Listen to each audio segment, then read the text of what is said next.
오늘은 우리가 하나님의 나라와 성령이 임하소서라는 주제로 함께 하는 말씀 나누겠습니다. 오늘은 2019년도가 새롭게 시작되는 첫 주이자 첫 예배를 드리는 날입니다. 이렇게 새롭게 시작하는 이 날에 하나님께서 저와 우리 모두에게 주시는 첫 번째 메시지가 무엇인가? 하나님께 참 기도할 때 하나님께서 제안해 주셨던 말씀이 바로 이 하나님의 나라와 성령님 임하소서라는 이 말씀, 이 주제였습니다. 저는 오늘 이 말씀을 나눌 수 있게 되어서 제가 참 기쁜 마음이 제 안에 있습니다. 왜냐하면 이 말씀이 우리 귀에 들릴 수 있어야 우리는 본격적으로 신앙생활을 할 수 있기 때문입니다. 그리고 주님과 제자들과 초대교회 집사님들과 성도님들이 하나같이 이 하나님의 나라와 성령에 관한 것을 사람들에게 전했기 때문이었습니다. 여러분, 사복음서를 보게 되면요, 사복음서에는 이 하나님 나라에 대한 말씀이 곳곳에 적혀 있지만 그 중에 가장 많이 하나님 나라에 대한 말씀이 기록되어 있는 말씀이 있다고 한다면 그건 누가복음입니다. 누가복음 4장에 보게 되면 예수님께서 시몬 베드로 장모의 열병을 치유하시고 또 자신들을 찾아온 온갖 아픔의 사람들을 다 치유하시고는 그곳을 떠나려고 하시니까 사람들이 못 떠나도록 이렇게 붙잡는 거예요. 그러자 주님께서 이렇게 말씀하셨습니다. 내가 다른 동네에서도 같은 하나님의 나라 복음을 전하여야 하리니 나는 이 일을 위하여 보내심을 받았노라. 계속해서 하나님 나라의 복음이 전파되는 현장을 써 내려가던 누가복음 7장에 가서는 한 여인이 예수님을 찾아와서 그 발 곁에 서서 울면서 눈물로 발을 적시고는 머리털로 예수님의 발을 닦고 그 발에 입맞춤하고 향유를 붓는 장면 가운데로 우리를 인도하는 거예요. 여러분, 얼마나 절절합니까? 한 여인이 예수님 곁에 서서 눈물을 흘리는데 그 눈물로 이렇게 예수님의 발을 닦는 그 현장 가운데로 우리를 인도하는데, 여인이 예수님을 찾아갔던 이유가 있었습니다. 그것은 참 죄 많은 자신의 인생을 이 주님이 하나님의 나라의 복음을 주시면서 이 여인을 용서하시고 용납하셨기 때문이었습니다. 모든 것을 용납하시는 거예요. 모든 것을 용서하시는 거예요. 여러분, 주님의 용서는 제한이 없습니다. 주님의 용서는 모든 것을 용서하시는 거예요. 저는 우리의 모든 것을 다 용서하시는 주님의 용서하심이 지금 이 시간 가운데 여러분 모두에게 임하기를 주님의 이름으로 축원합니다. 아멘. 너무 감사한 마음에 이 여인은 자신이 가장 귀하게 여기는 향유 옥합을 깨뜨려서 주님 발 앞에 부어드렸습니다. 누가는 이 현장에 이어서요, 예수께서 각 성과 마을에 두루 다니시며 하나님 나라의 복음을 선포하시고 그 복음을 전하셨다, 그렇게 우리에게 말씀을 해주고 있습니다. 그리고 그렇게 하나님 나라의 복음을 전하시던 주님이 제자들을 세상에 보내신 이유에 대해서도 또 이렇게 기록을 하고 있습니다. 누가복음 9장 1절과 2절 말씀에 말하기를 그들에게 모든 귀신을 제어하며 병을 고치는 능력과 권위를 주시고는 하나님 나라를 전파하게 하셨다. 그렇게 우리에게 말씀을 해주고 있습니다. 자신도 하나님 나라의 복음을 전하기 위해서 이 땅에 오셨고 사시는 동안 만나는 모든 사람들에게 이 하나님 나라의 복음을 전하셨으며 또 자신을 따르는 제자들에게도 하나님 나라의 복음을 전파하게 하셨다는 거예요.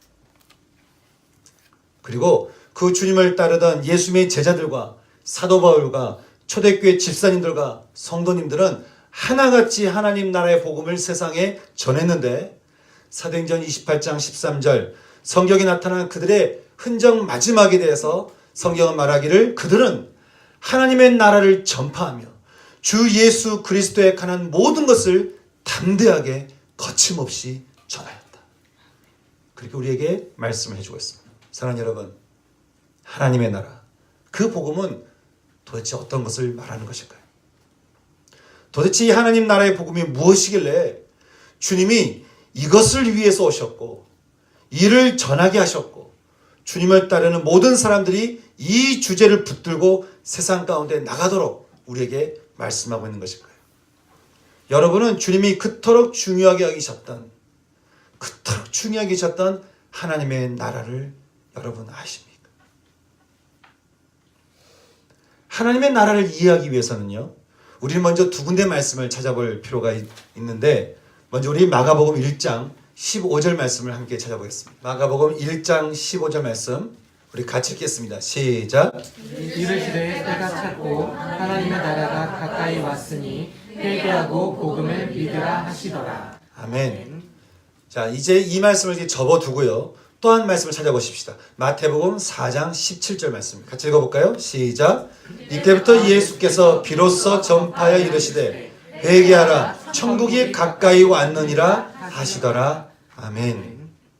여러분, 지금 우리가 찾은 이 두 말씀은 주님이 이 땅에 오셔서 가장 먼저 하셨던 메시지였습니다. 바로 하나님의 나라가 가까이 왔으니 회개하고 복음을 믿으라는 것이에요. 여러분, 참 재밌게도요, 마태복음에서는 이 하나님의 나라를 어떤 단어로 표현하고 있습니까? 천국이라고 말을 해주고 있습니다. 다시 말해서 천국이 가까이 왔으니 회개하고 복음을 믿으라는 것이에요. 여러분, 지금 주님이 말씀하고 계시는 하나님의 나라와 천국은 무엇을 말하는 것일까요? 재밌는 것은요, 주님이 이 말씀을 계속 하셨던 이 말씀의 대상이 누구였습니까? 유대인들이었어요. 여러분, 유대인들이 예수님이 오기 전부터 하나님의 나라와 천국에 대해서 그들이 알고 있었을까요? 몰랐을까요? 당연히 알고 있었겠죠. 근데 주님이 왜 굳이 이것을 알려주시기 위해서 인간의 시간을 뚫고 들어와서 십자가에서 죽음을 맞이하셨을까요? 그리고 왜 많은 유대인들은 이 말씀을 받아들여서 그들이 주님을 믿게 되었을까요? 혹시 유대인들이 이 하나님의 나라를 잘 몰라서였든지, 아니면 혹시 종말이 온다는 말로 이해해서 두려움 가운데 주님을 믿지 않았을까? 여러분 어떻게 생각하십니까? 우리는 하나님의 나라와 천국을 생각하면 당연히 드는 마음이 있습니다. 여러분, 천국 하면 어떤 생각이 드십니까? 많은 사람들이 생각할 때 천국은 죽어서 가는 곳이라고 생각을 합니다. 제가 대구에서 처음 사역할 때였습니다.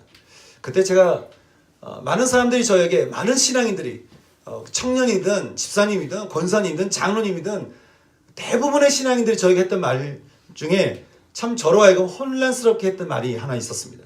그것은 사람들이 조금만 좀 힘들면 하는 말이 있는 거예요. 이게 빨리 천국이 왔으면 좋겠다는 거예요. 그리고 내가 빨리 죽어서 천국에 갔으면 좋겠다는 거예요. 이건 천국이 빨리 오고 내가 빨리 천국에 갔으면 좋겠다. 다들 그런 얘기를 하시는 거예요. 모두가 다 천국을 죽음으로 이해하고 있는데, 제가 처음 사역할 때라서 뭐라고 이렇게 잘 몰라서 반박은 그때 못했지만 분명히 그 말은 맞지 않는 것 같은 거예요. 왜냐하면 그 말을 들었을 때 제 마음은 천국이기 때문에 그런 거예요. 죽어서 가는 것이 아니라 지금 내 마음이 천국인데 다들 죽은 다음에 가려고 하는 것 같은 거예요. 여러분, 주님이 말씀하시는 이 하나님 나라, 이 천국, 이 복음은 무엇일까요? 우리는 마태복음에서 하나님 나라를 천국이라고 표현한 것을 통해 우리는 이 말씀의 의미를 더 깊이 이해해 볼 수 있는데요. 언젠가 제가 귀납법적인 성경 연구를 제가 여러분께 나누면서 성경을 볼 때 항상 잊지 말아야 하는 것이 있다라고 했습니다. 뭐였죠? 원독자였습니다. 원독자. 이 성경이 처음 누구에게 쓰여졌는가를 알고 성경을 읽으라는 거예요. 그러면 그 성경이 더 잘 이해된다는 거예요. 여러분, 마태복음은 누구에게 쓰여졌습니까? 유대인들에게 쓰여졌습니다. 그러면 이 하나님의 나라를 유대인들에게 천국이라는 단어를 썼을 때는 이 단어를 들었을 때 그 유대인들이 이해하는 의미가 있었다는 거예요. 그것은 두 가지였습니다. 첫째는 하나님의 나라는 천국이며 이것은 그들이 의미하는 또 다른 뜻이 있는데요. 여러분, 유대인들은 성경을 읽어나갈 때 여호와 하나님에 대한 이름이 등장하기만 하면 그것이 너무 두려운 거예요. 그게 너무 두려워서 그것을 그대로 읽지도 못하고 또 그걸 쓰지를 못하는 거예요. 그래서 그것을 다른 표현으로 불러서 그들이 읽었는데 바로 아도나이라는 표현이었습니다. 우리식으로 말하면 주여라는 말입니다. 그런데요, 또 한 가지 표현이 있습니다. 바로 천국입니다. 하나님의 나라입니다. 따라서 유대인들이 천국이 가까이 왔다라는 말을 들었을 때 그 말씀을 그들이 어떻게 이해하고 있었을까요? 하나님이 가까이 왔다라는 말로 그들이 들었다는 거예요. 그러니 예수님께서 광야로 나가 사람들에게 외치기를 회개하라, 돌이켜라, 돌아서라, 돌아와라. 하나님이 가까이 왔다. 이 말로 그들이 들었다는 것이에요. 그럼 이 말씀을 들은 유대인들은 이 말씀을 하시는 예수님을 보면서 무슨 생각을 하게 되는 걸까요? 그러면 저분이 하나님인가? 그렇게 생각이 드는 것이죠. 그런데 이게 전부 의미를 말하는 것이 아닙니다. 하나님 나라 천국에는 또 하나의 의미가 담겨져 있습니다. 바로 하나님의 나라 천국이라는 이 단어의 뜻은, 이 단어는 바실레이라고 하는 이 단어를 통해서 우리가 알 수 있는데, 이 단어의 뜻을 따라 우리는 하나님의 나라를 알 수 있는 것은, 하나님의 나라라고 하는 것은 그것은 바로 왕국의 통치라는 이 의미가 담겨져 있다는 것을 우리는 알게 됩니다. 다시 말해서 하나님의 나라라고 하는 것은 왕국의 통치라는 것입니다. 그럼 주님이 회개하라, 천국이 가까이 왔다라고 했을 때 이 말을 들은 유대인들은 이 말을 어떻게 이해하고 있었을까요?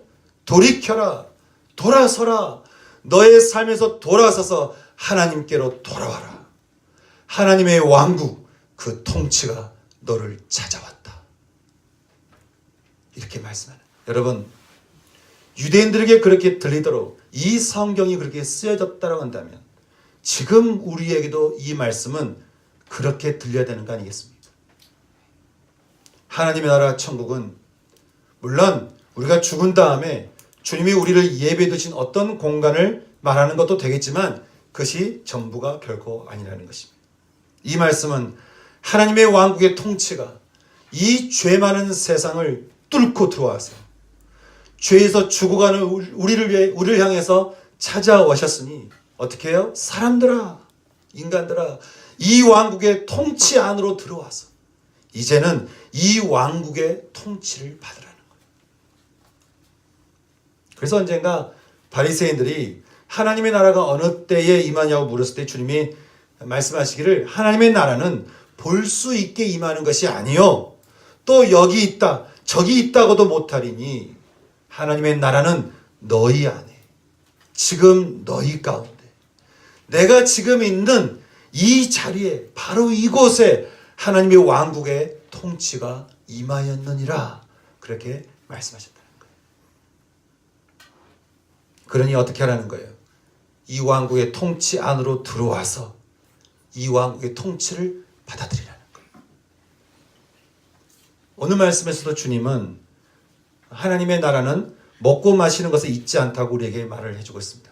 이게 참 무슨 말인가 하니 당시에 경건한 유대인들은 레위기 말씀에서 먹고 마시는 것에 대한 말씀을 오해해서 여기에 더 많은 규칙을 만들어 놓고는 식사 때마다 이걸 어떻게 먹고 마셔야 되는지, 금식은 언제 어떻게 해야 되는지 그들의 정해놓은 규칙에 그들이 너무 얽매여 있는 거예요.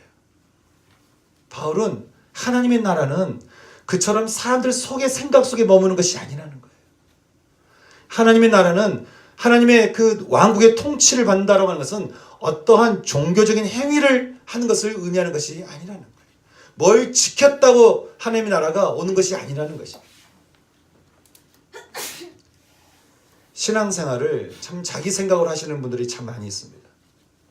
성경에서 이야기하는 것을 듣고 그것을 따라 살기보다는 본인의 판단과 생각으로 먹고 마시는 것으로 하나님 나라를 생각하고 신앙을 생각하는 거예요.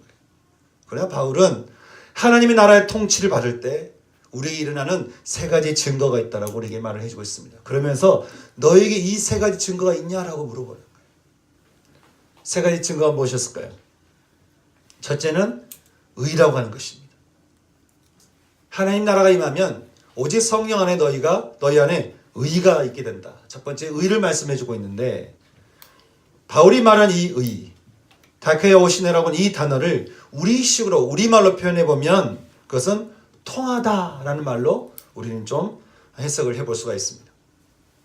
다시 말해 하나님의 왕국의 통치를 당하게 되면, 왕국의 통치를 우리가 받게 되면 죄성이 강하고 죄 많은 내가 완전하게 거룩하신 하나님과 서로 통하게 된다는 거예요.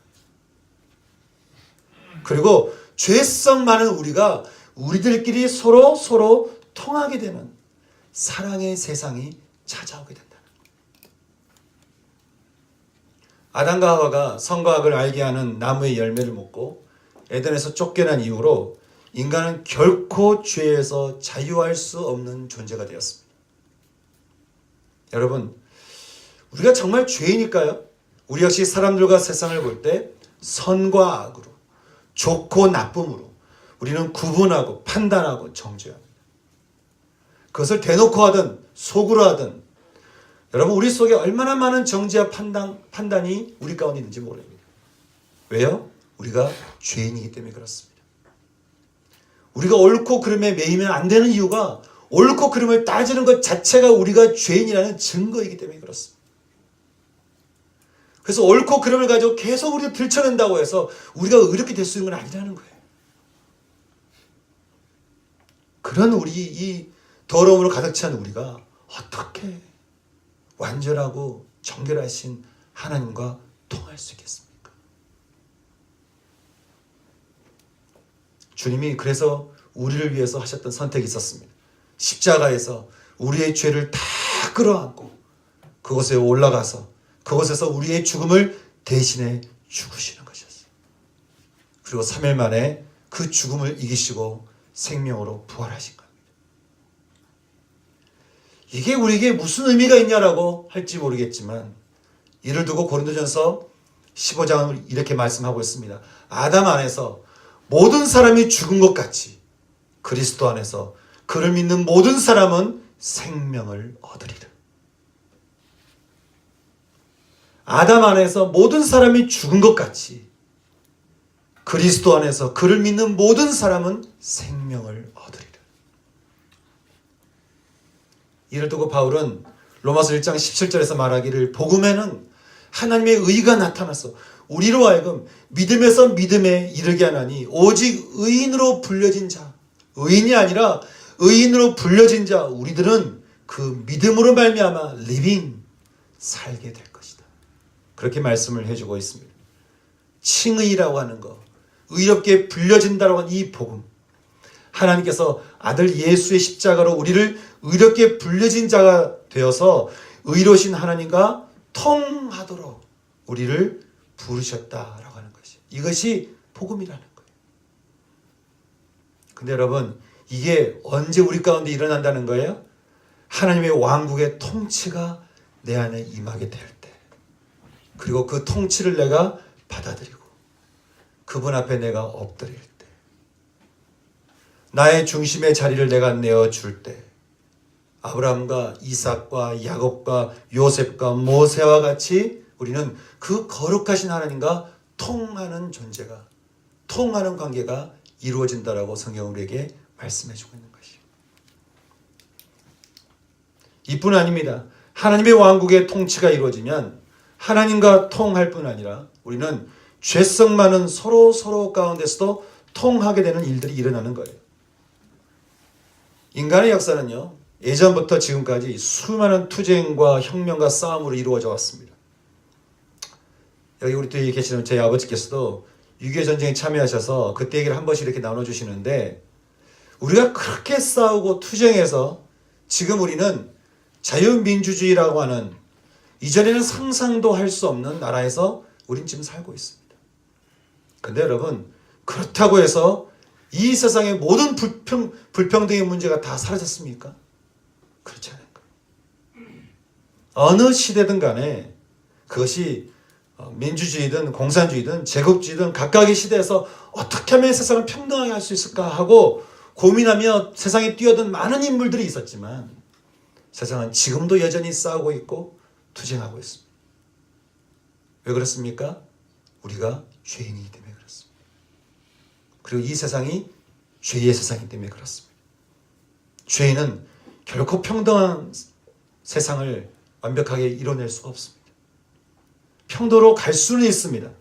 왜냐하면 인간이 하나님의 형상으로 만들어진 창조된 뛰어난 존재들이기 때문에 그렇습니다. 그러나 죄의 문제가 해결되지 않는 한 우리는 결코 서로 사랑하며 연합할 수가 없는 것이죠. 하지만 우리가 정말 서로 사랑할 수 있는 비결이 한 가지 있다고 한다면, 모든 불평등의 문제가 사라지고 정말 우리가 서로 정말 진심으로 사랑할 수 있는 비결이 한 가지가 있다고 한다면, 그것은 하나님의 왕국의 통치를 우리가 받게 될 때, 그 통치가 우리로 하여금 선과 악의 관계에서 사랑의 관계로 우리를 전환시켜 놓는다는 거예요. 사랑하는 여러분, 전 여러분의 삶 가운데 하나님의 통치가 가득히 임하여서 사람과 사람 사이에 통할 수 있는, 사랑할 수 있는 그런 지혜와 축복이 여러분 가운데 임하기를 주님의 이름으로 축원합니다. 두 번째, 하나님의 왕국의 통치가 임할 때 나타나는 증거가 있다고 바울은 말합니다. 바로 평강입니다. 평강이라는 단어, 이 에이레네라고 하는 이 단어는 전쟁이 끝났다라고 하는 그 말로 우리는 해석해 볼 수 있습니다. 이 단어를 구약에서는 샬롬이라고 말하고 있는데요. 이 역시 여전히 세상은 불안하고 분쟁이 있지만 그 모든 것을 다스리는 것이 바로 샬롬이라는 거예요. 사랑하는 여러분, 여러분의 인생은 어떤 것 같습니까? 여러분은 지금 샬롬 하십니까? 여러분은 상황이 어떻든 간에, 환경이 어떻든 간에 여러분의 중심에는 샬롬이 있으십니까? 많은 기독교인들 가운데요, 참 의미 없는 단어로 전락해 불려지는 것 중에 하나가 바로 이 샬롬인 것 같습니다. 여러분, 누가 이렇게 샬롬 그러면 되게 성의 없게 생각을 하는 거예요. 근데 여러분, 샬롬만큼 좋은 건 없습니다. 왜냐하면 이 죄 많은 세상이 우리에게 주는 것은 늘 불안이고 두려움이고 걱정이고 근심이지만, 하나님께서는 그 가운데서도 우리에게 주신 것이 있다는 거예요. 바로 평강, 샬롬인 거예요. 우리는 지난 시간에 빌립보서 말씀을 통해 너는 아무것도 염려하지 말고 오직 모든 일에 기도와 간구로 구할 것을 감사함으로 하나님께 아뢰라 라는 말씀을 함께 나눴습니다. 왜 그렇습니까? 우리 하나님은 모든 지각이 뛰어나셔서 모든 상황을 다 알고 이해하셔서 평강으로 우리의 마음과 생각을 지키실 것이기 때문에 그렇다는 거예요. 여러분, 우리를 대신해서 죽으시고 그 죽음을 이기신 부활의 주님이 제자들에게 나타나셨을 때 제일 먼저 하셨던 말씀이 어떤 말씀이었습니까? 샬롬이었습니다. 부활하신 주님이 제자들에게 제일 먼저 하셨던 말씀이 바로 샬롬이었습니다. 너희에게 평강이 있을지어다.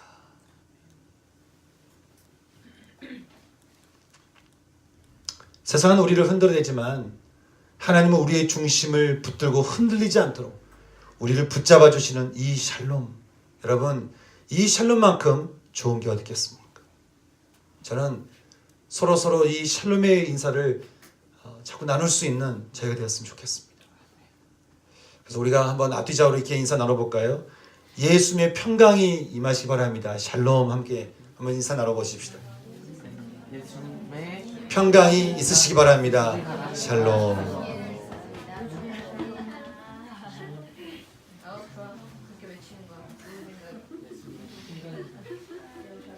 우리 부활하신 예수님의 평강이 여러분 모두의 삶 가운데 임하시기를 주님의 이름으로 축원합니다. 아멘. 샬롬. 예.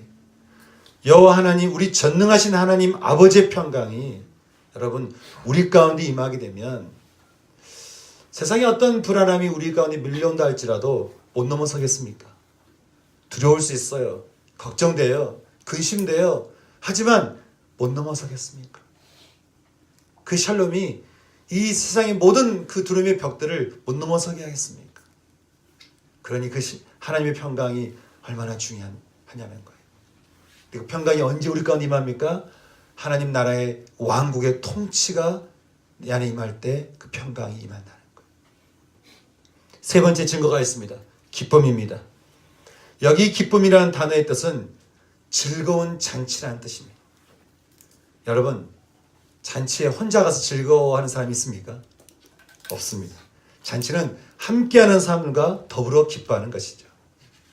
이 사람이 있어서 기쁘고 저 사람이 있어서 즐거운 거예요. 뭐 그 사람들이 뭐 성품이 좋고 잘나고 뛰어나고 돈이 많아서 즐거운 게 아니에요. 그냥 좋은 거예요. 왜냐하면 그 사람을 볼 때 내가 선과 악으로 보는 눈이 없기 때문에 그런 것이죠.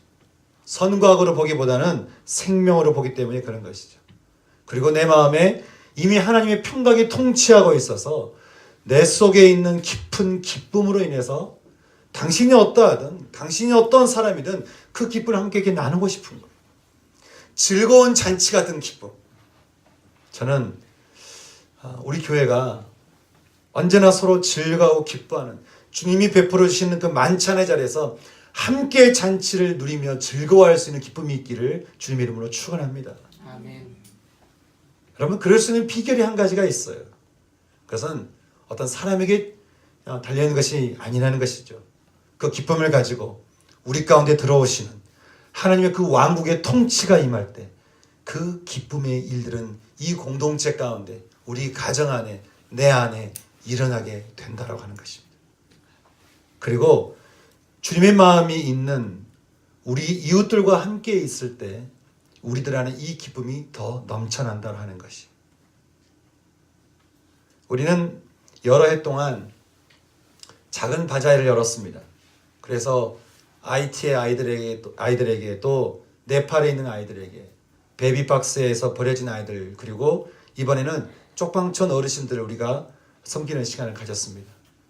그리고 매년 성탄절이 되면 길거리에 앉아서 물건 파시는 분들에게 조그마한 선물을 나눠드리고 소방서와 파출소를 우리가 다니면서 또 선물을 나누고 올해는 특히 서울역에 있는 노숙자분들을 찾아가서 잠시 나눔하는 시간을 가졌습니다. 여러분 교회가 왜 이런 일을 하게 되는 걸까요? 왜 교회가 이런 일을 하는 걸까요?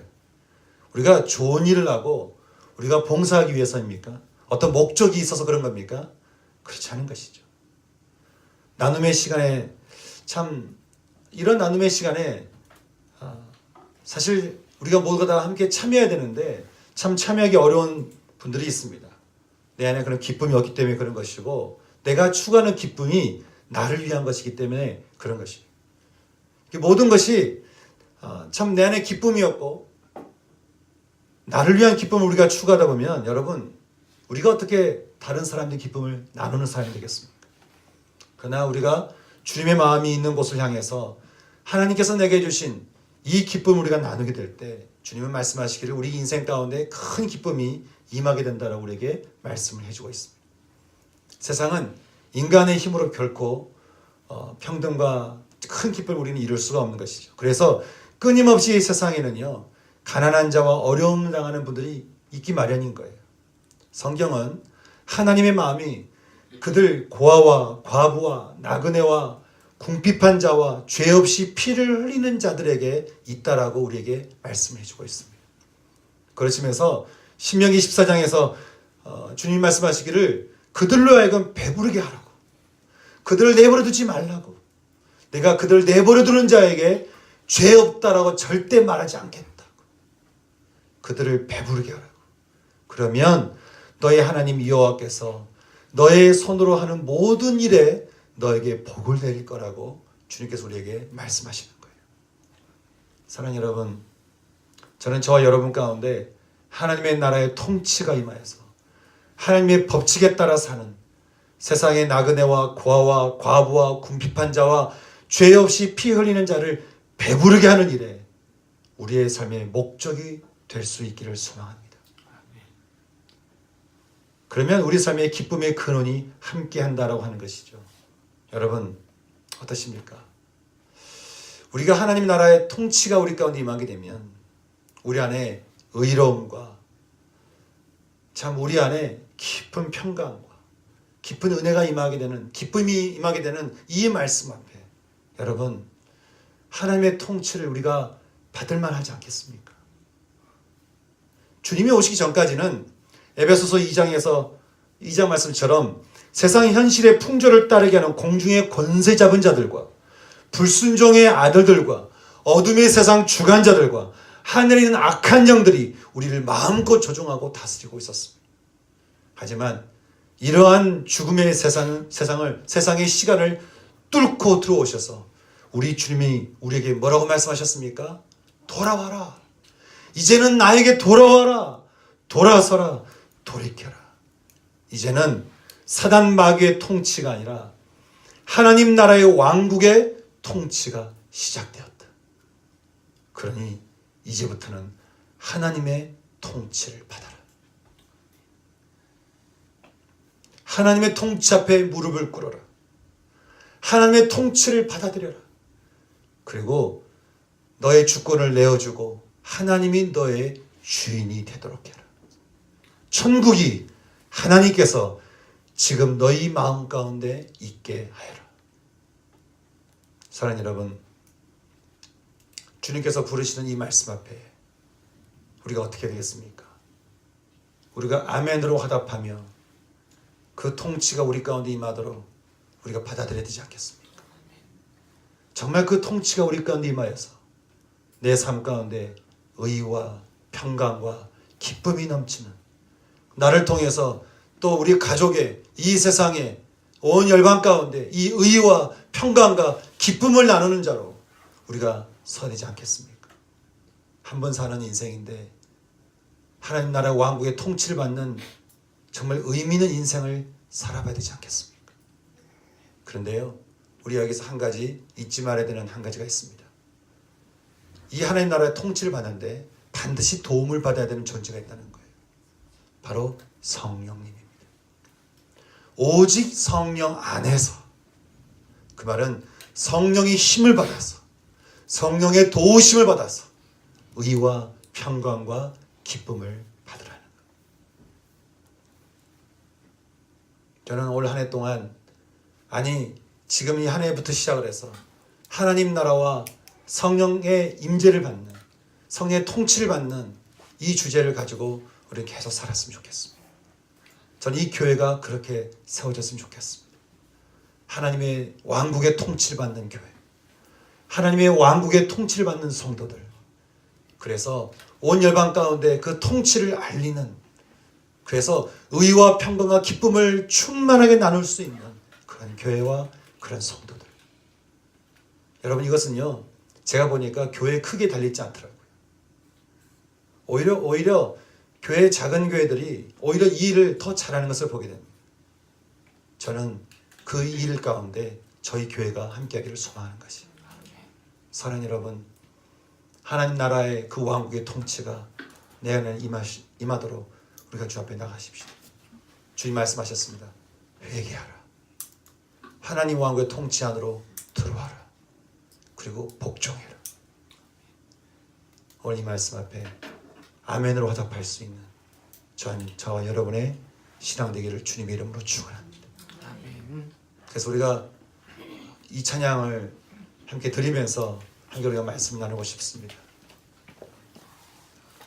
우리가 예수 우리 왕이여, 이 찬양을 들으면서 정말 주님이 우리의 왕이십니다. 제가 주님의 통치 가운데 들어가기를 소망합니다. 그렇게 함께 나갈 수 있는 시간 됐으면 좋겠습니다.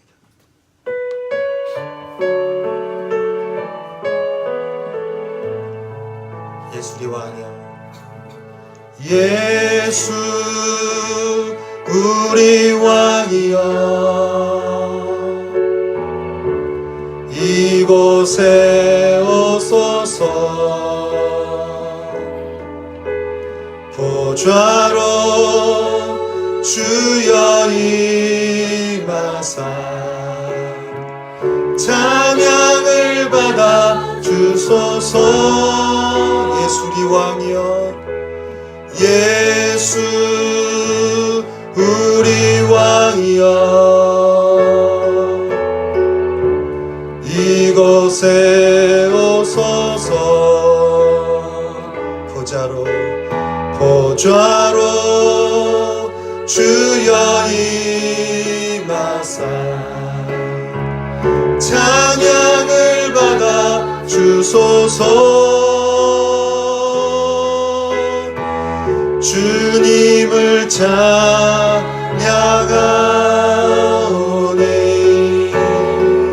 주님을 경배하오니 왕이신 예수여 오셔서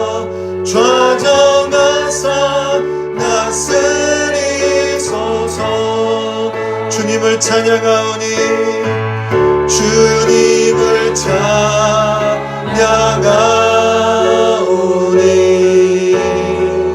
주님을 경배하오니 왕이신 예수여 오셔서 좌정하사 다스리소. 다시 한번 하겠습니다. 주님을 찬양하오니 주님을 찬양하오니 주님을 경배하오니 주님을 경배하오니 왕이신 예수여 오셔서 좌정하사